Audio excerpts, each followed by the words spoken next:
नमस्कार साथियों, स्वागत है आप सभी का आपके अपने YouTube channel Dhanraj short hand academy steno classes में। दोस्तों, आज का हमारा डिक्टेशन है जनसत्ता आर्टिकल आलेख डिक्टेशन, गति 80 शब्द प्रति मिनट। तो आइए स्टार्ट करते हैं आज के डिक्टेशन 5 सेकेंड बाद।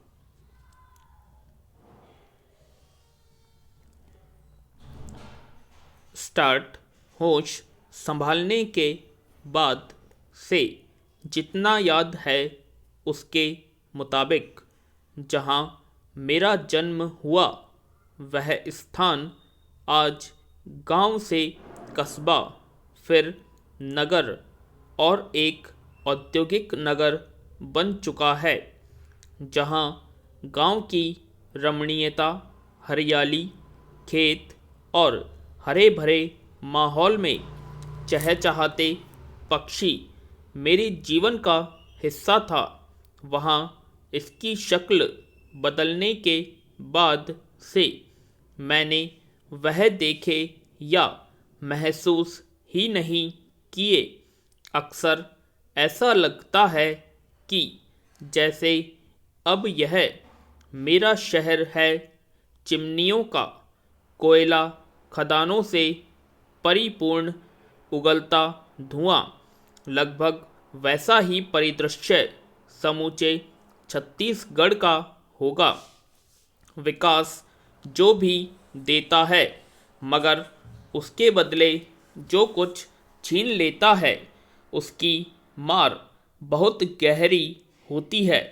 बहरहाल विकास अपने रास्ते मेरे गांव भी पहुंचा था, जिसकी वजह से अब यह शहर बनकर जिला बन गया है।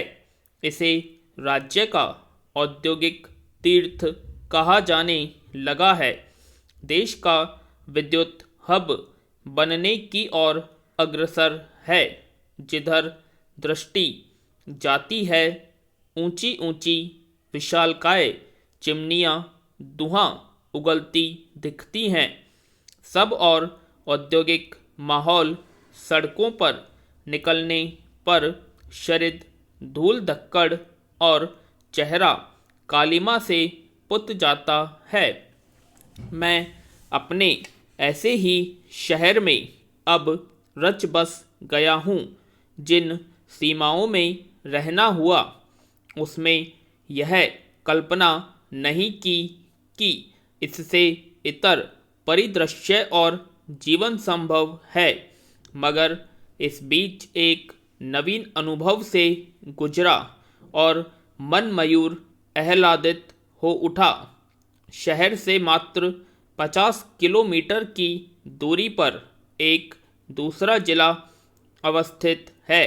मेरा इस बीच 2 महीने लगातार अनेक गांव में जाना हुआ।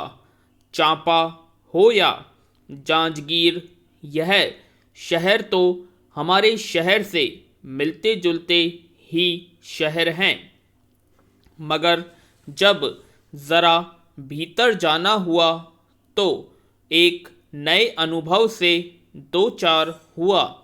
सबसे खास बात यह कि हर एक गांव में 15 से 20 तालाब और बावड़ियाँ हैं।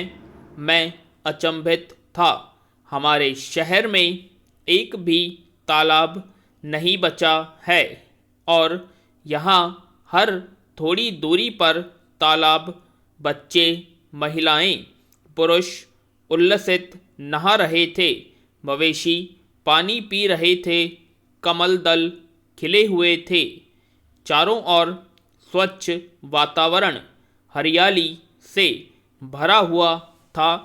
हमारे शहर में मैंने राम सागर, मोती सागर, राधा सागर सहित जितने भी तालाब स्थल देखे, वे या तो लगभग पट चुके हैं या फिर कीचड़ गंदगी का पर्याय बन गए हैं, जिनका आज कोई इस्तेमाल नहीं करता।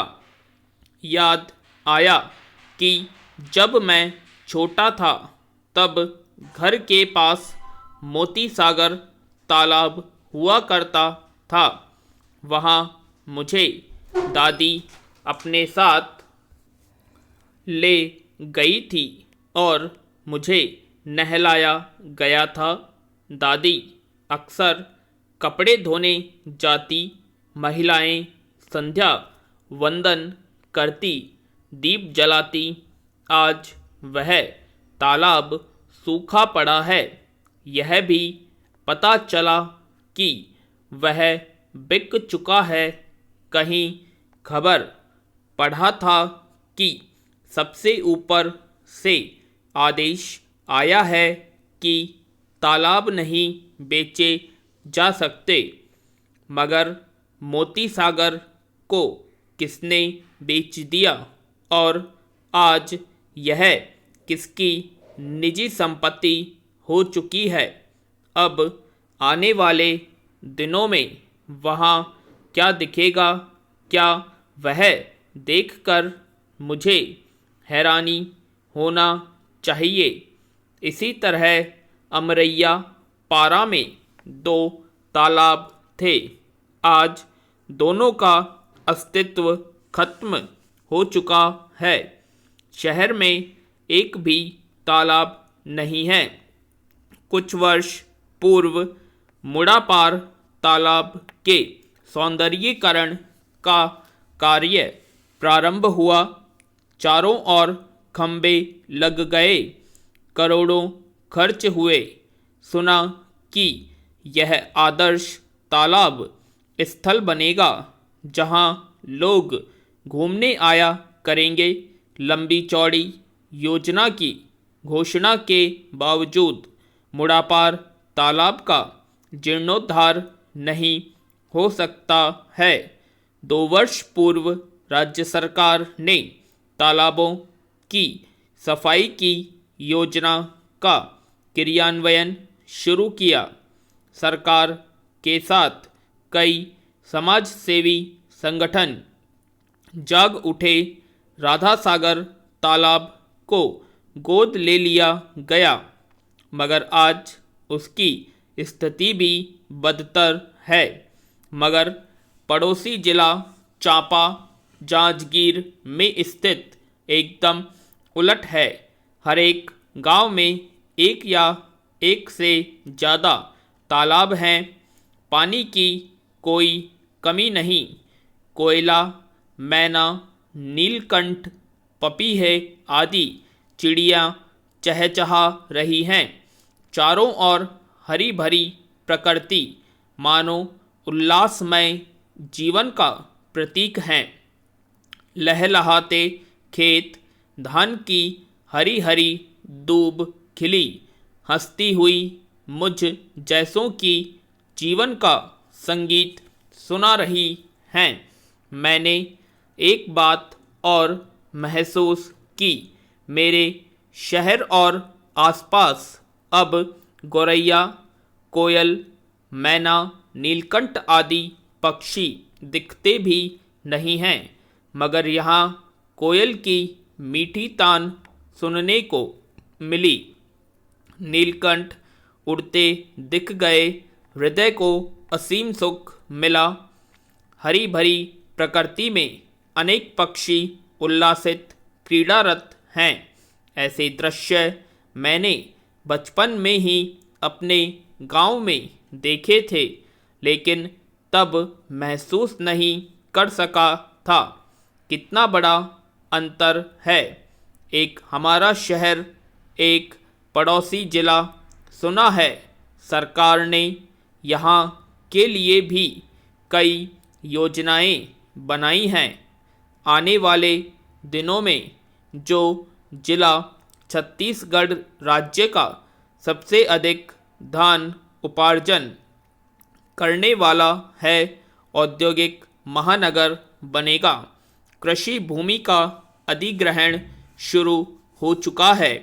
सरकार कोई भी रास्ता अपनाकर कृषि भूमि उद्योगों को देने की मंशा बना चुकी है। लोगों में भीतर ही भीतर आक्रोश है। महानदी वर्धा मंडवा संयंत्र स्थापित हो चुके हैं।